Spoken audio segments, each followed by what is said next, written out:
여러분 안녕하십니까. 광주 MBC 뉴스투데이입니다. 먼저 오늘의 주요 뉴스입니다. 무등산 국립공원 1주년을 기념하는 행사가 오늘 화순 한의원 문화센터에서 열립니다. 무등산을 국가지질공원으로 조성하는 작업도 활발하게 진행되고 있습니다. 민주당과 새정치연합의 통합선언으로 광주와 전남 지역 지방선거 경선 구도에 벌써부터 후폭풍이 불고 있습니다. 순천 나간면의 한 농가에서 고병원성 AI가 발생한 가운데 전라남도는 추가 확산 가능성이 낮다는 의견을 내놨습니다. 남학 신도시 개발로 무안군 인구가 8만 명을 돌파했습니다. 중단됐던 시 승격 논의도 다시 고개를 들고 있습니다.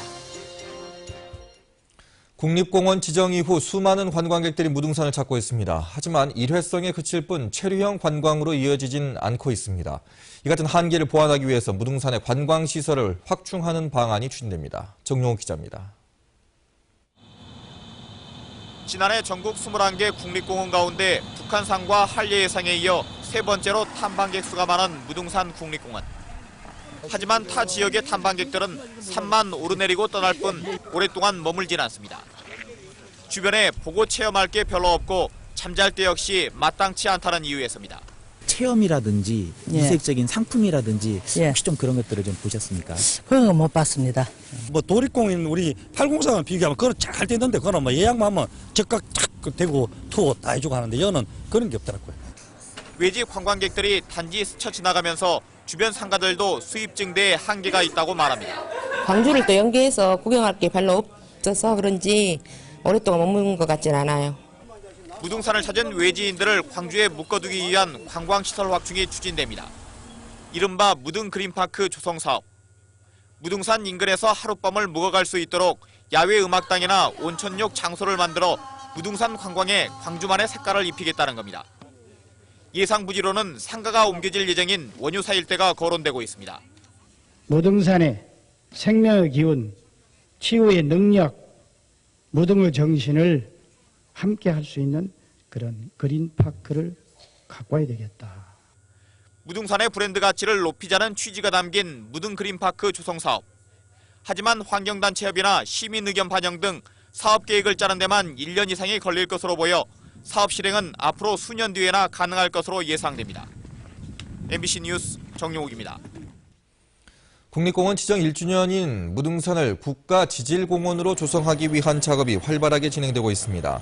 광주시에 따르면 시는 지난해 무등산 주상절리대 등을 국가지질공원으로 지정해달라고 신청했고 국립공원관리공단은 최근 예비심사를 벌인 데 이어 오는 6, 7일쯤 본심사를 진행합니다. 광주시는 무등산의 지질학적 가치가 매우 우수한 만큼 이달 말쯤 최종적으로 지질공원 인증이 될 것으로 예상하고 있습니다. 무등산 국립공원 지정 1주년 기념 행사가 화순에서 열립니다. 환경부와 국립공원관리공단은 오늘 화순 한의원 문화스포츠센터에서 지역 주민들이 참석한 가운데 기념식을 갖고 그동안의 성과를 평가하고 국립공원 무등산의 발전 방향을 모색합니다. 기념 행사 직후에는 전남대 임형탁 교수를 좌장으로 기념 심포지움 학술 행사도 열릴 예정입니다. 민주당과 새정치연합이 통합신당 추진을 전격적으로 선언하면서 지역 정가에 후폭풍이 불고 있습니다. 단체장 후보들은 유리함과 불리함을 따지는 셈법이 복잡해졌고 정치 전문가들은 호남에서 선택권이 약화되는 데 대한 문제점을 제기하기도 했습니다. 이계상 기자가 보도합니다. 민주당과 새정치연합이 협상 테이블에서 전격적으로 합의한 사항이 기초선거 무공천 원칙입니다. 이 때문에 기초선거에 나서는 후보들은 어떤 식으로든 인지도를 높여야 하는 숙제를 떠안게 됐습니다. 현직 단체장이 출마하는 선거의 경우 도전하는 후보들의 걱정이 클 수밖에 없습니다. 후보 난립에 따라서 현직자에게 절대적으로 유리한 그런 다소 불합리한 문제를 안고 있는 제도라는 점에서 합리적인 보완 대책이 필요합니다. 이런 과정에서 일부 후보들은 합리적인 틀을 마련해 단일화해야 한다는 움직임을 보이고 있습니다. 후보자들끼리 연석회의를 통해 공정한 룰을 만들어가는 계기를 마련해야 할 것으로 봅니다. 뚜렷한 공천 룰이 정해지지 않은 광역단체장 선거의 경우 특히 호남권에서 초미의 관심사가 됐습니다. 통합신당 창당 선언으로 인해 일당 독주 체제가 다시 되살아나면서 당내 후보를 뽑는 경선전이 본투표보다 더 중요해졌기 때문입니다. 이번 통합 협상 과정에서 당원보다 시민 여론조사 반영 비율이 높아질 것으로 전망되고 있지만 시민들이 투표를 통해서 선택할 수 있는 폭은 좁아질 수밖에 없습니다. 또 광주 전남북 단체장 선거 3곳 가운데 1곳 정도는 전략 공천이 이루어질 수 있다는 전망도 나오고 있습니다. 호남 지역에서 민주당이 장기간 지방의회와 지방 단체장을 독점을 해왔는데 거기에 대해서 일정한 변화를 줄 수 있다. 그런 차원에서 전략 공천이 필요하다. 이달 말까지 통합신당 창당 준비 작업이 진행되는 동안 지방선거 입지자들은 안개 속에서 고민이 깊어지게 됐습니다. MBC 뉴스 이계상입니다. 민주당과 새정치연합이 기초단체장 무공천 원칙을 선언함에 따라 지방선거 입지자들이 잇따라 출마를 포기할 조짐을 보이고 있습니다. 광주 북구청장 출마를 준비해온 민주당 소속 문상필 광주시 의원은 기초단체장 선거 무공천 원칙이 확정되면 북구청장에 불출마하겠다고 주민과 약속했다며 출마 포기를 선언했습니다. 또 다른 광주시 의원도 구청장에 출마하는 대신 시의원직에 재도전하는 쪽으로 가닥을 잡은 것으로 알려졌습니다. 이에 따라 기초선거 무공천 원칙의 여파로 광역의원 선거도 요동칠 가능성이 높아졌습니다. 민주당과 새정치연합이 합의한 기초선거 무공천 원칙을 새누리당도 동참하라는 목소리가 거세졌습니다. 지방분권 국민운동 광주전남본부는 광주시의회 브리핑룸에서 기자회견을 갖고 새누리당이 경제민주화와 인사탕평 공약을 폐기했을 뿐만 아니라 기초선거 정당 공천 폐지 약속도 헌신짝처럼 버렸다고 주장했습니다. 이들은 정당 공천 폐지 약속을 실천하지 않을 경우에 새누리당은 6.4 지방선거에서 국민적 저항에 직면할 것이라고 경고했습니다. 새누리당 광주시당이 지방선거 후보 공모를 시작합니다. 새누리당 광주시당은 6.4 지방선거에 출마할 단체장과 지방의원 후보자를 오늘부터 나흘간 공개 모집한다고 밝혔습니다. 또 공모 절차가 마무리되면 조만간 공직선거 후보자 추천위원회를 열어 공천 심사 준비에 들어가기로 했습니다. 나주 출신 전남도의원들이 KTX 나주역 정차 증회를 요구하고 나섰습니다. 이들은 광전남 혁신도시와 나주 원도심 활성화 차원에서 하루 4차례에 그치고 있는 나주역 정차 횟수를 10차례 이상으로 늘려야 한다고 밝혔습니다.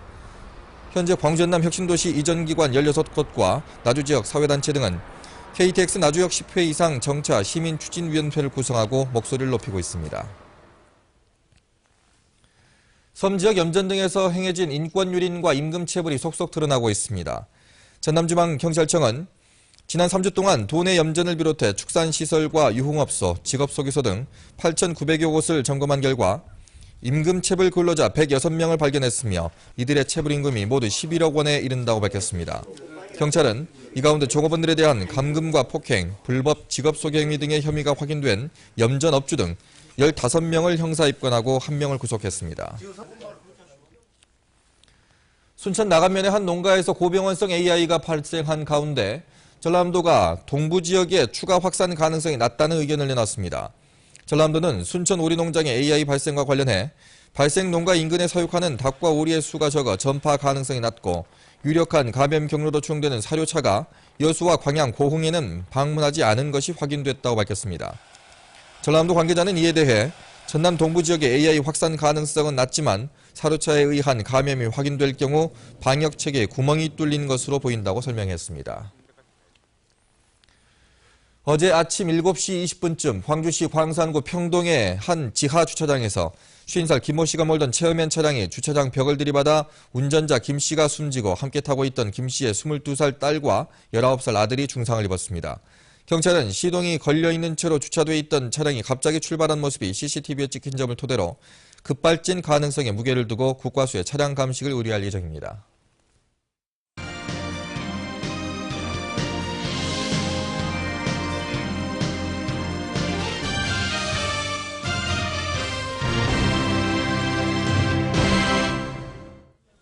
광주와 전남 지역 초중고등학교들이 입학식을 열고 새 학기를 시작했습니다. 광주의 한 중학교에서는 학생들과 책을 나누는 이색적인 입학식이 열리기도 했습니다. 정지성 리포터가 전합니다. 어두운 밤하늘에선 주폭처럼 눈이 내리고 있었다. 소리 없이 쌓이는 눈송이처럼 그들의 우정도 소리 없이 깊어갔다. 책 읽는 입학식이 열린 광주의 한 중학교. 교장 선생님은 딱딱한 훈화 대신 소설 연탄길의 한 구절을 낭독하며 아름다운 우정의 메시지를 전했습니다. 61명의 신입생들은 선생님들로부터 책과 공책이 담긴 선물 꾸러미를 받았습니다.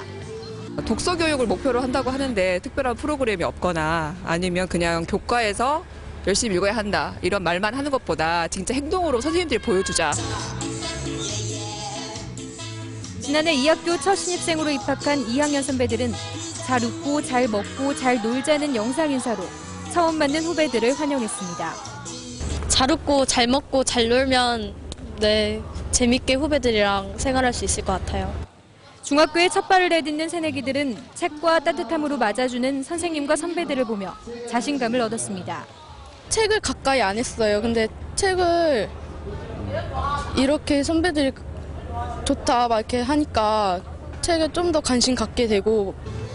선생님과 선후배 학생들이 모여 책과 마음을 나눈 따뜻한 입학식. 경쟁 속에서 더불어 사는 재미를 잃어가는 학생들이 학교 생활도 충분히 행복할 수 있다는 것을 배우기에 충분한 시간이었습니다. MBC 뉴스 정지성입니다. 광주 동구 장애인 복지관이 문을 엽니다. 광주 동구 장애인 복지관은 오늘 오전 광주시장과 장애인, 지역 주민 등이 참석한 가운데 개관식을 갖고 정식 업무를 시작할 예정입니다.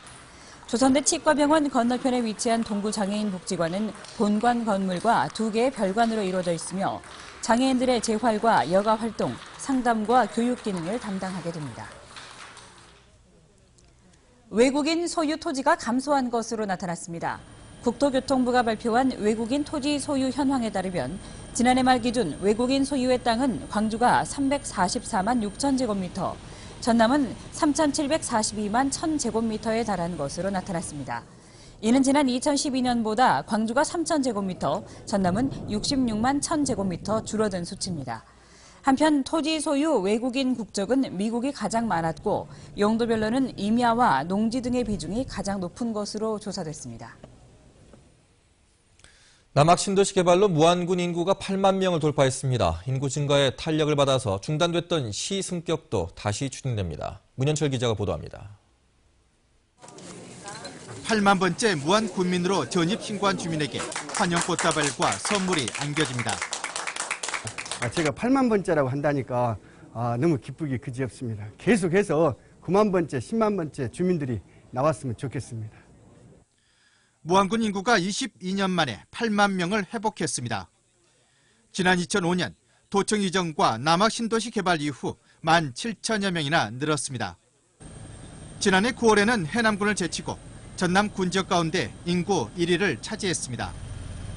남학 신도시가 자리 잡고 인구도 폭발적으로 늘면서 무안에서는 시 승격 논의가 다시 고개를 들고 있습니다. 시로 승격하기 위해서는 시군이 통합한 지역이거나 인구 5만 명 이상의 도시 형태를 갖춘 지역 등의 요건을 하나라도 충족시켜야 합니다. 무안군은 오령지구 택지개발 사업이 올해 착공해 삼양읍의 인구가 3년 이내 5만 명을 넘어설 것으로 내다봤습니다.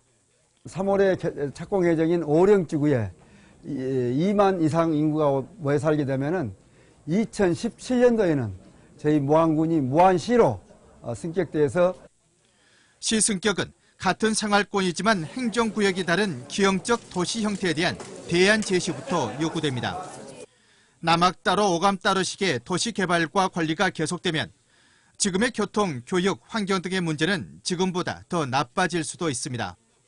따라서 무안의 시 승격이 상승 효과를 거두기 위해서는 인접자치단체끼리 긴밀한 협조와 논의가 선결 과제로 지적되고 있습니다. MBC 뉴스 문현철입니다. 코스트코가 순천 신대지구 입점을 위한 건축 심의 관련 서류를 또다시 제출했습니다. 광양만권 경제자유구역청은 최근 코스트코 코리아가 천여대 주차 면수 추가 확보와 교통 영향 분석 등 지난 재심의에서 지적된 사안을 보강한 건축 심의 관련 서류를 3번째 제출했다고 밝혔습니다. 경제청은 이에 따라 심의를 요청한 날로부터 30일 이내에 건축위원회를 열어야 한다는 관련 규정에 따라 이달 말이나 다음 달 초쯤 재심의 절차를 진행합니다. 한편 경제청 건축심의위원회는 지난해 8월과 11월 코스트코 입점 건축심의를 2차례 개최해 재심의 결정을 내린 바 있습니다. 여수 봉두마을 송전탑 추가 설치 계획과 관련해서 마을 주민들과 한전 측의 면담이 빠르면 이번 주 중에 이뤄질 전망입니다. 한국전력 전남본부는 여수시 율천면 봉두마을의 송전탑 추가 설치를 앞두고 모레 6일 봉두마을 대책위원회와 간담회를 갖기로 했으며 이 자리에서 양측의 요구사항을 전달할 예정입니다.